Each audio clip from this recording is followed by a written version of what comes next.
What does it take to break a man who's already been through hell and back? James Carter, a black veteran who'd seen the worst of war, thought he knew the answer. At 58, he carried scars, some on his skin, others buried deep in his soul. He walked the streets of his old neighborhood, head high, despite the weight of years. But tonight, in a dimly lit alley, he was about to face a new kind of battle, one that would test the limits of his strength and the power of redemption. It was a chilly evening, the kind where the wind bites at your knuckles.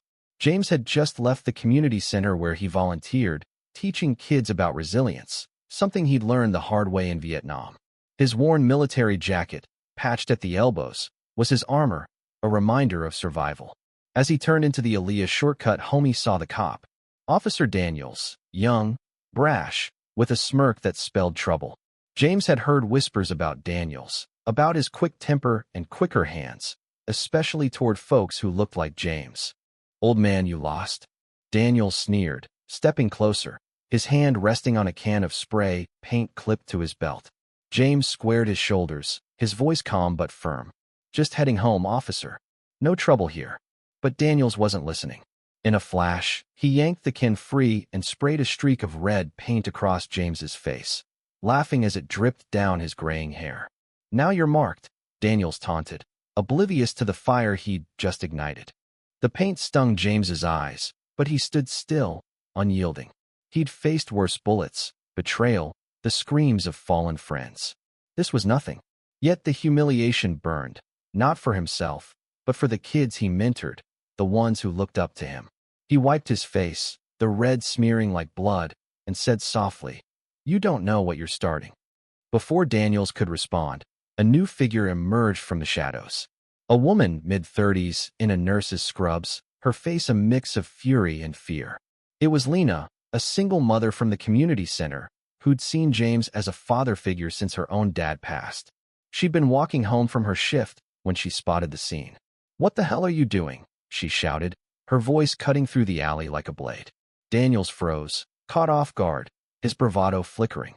Lena pulled out her phone, already recording, her hands shaking but steady enough to capture every detail. Daniels stammered, trying to spin a story, but the alley wasn't done with its surprises. Footsteps echoed, rapid and heavy. Marcus, James's son, rounded the corner. At 32, Marcus was a lawyer, sharp and unrelenting, with his father's quiet strength but a fire all his own.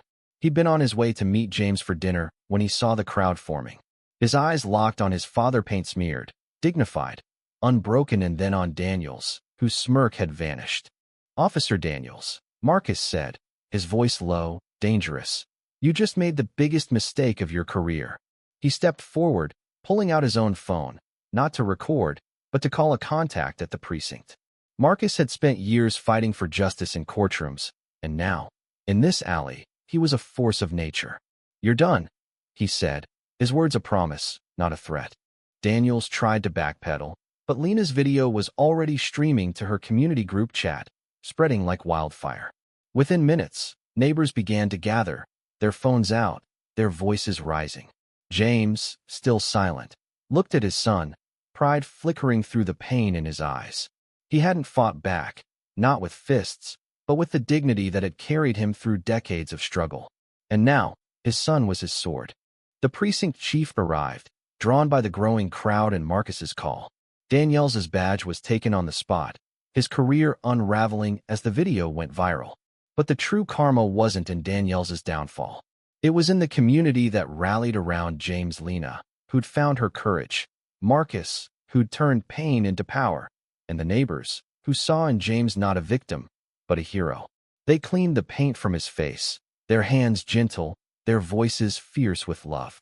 James spoke at last, his voice steady. "This isn't about me. It's about what we build together." He looked at Marcus, then Lena, then the crowd. "We don't break. We rise." That night, the alley wasn't just a place of pain. It became a testament to resilience, to the bonds that hold a community together when the world tries to tear it apart.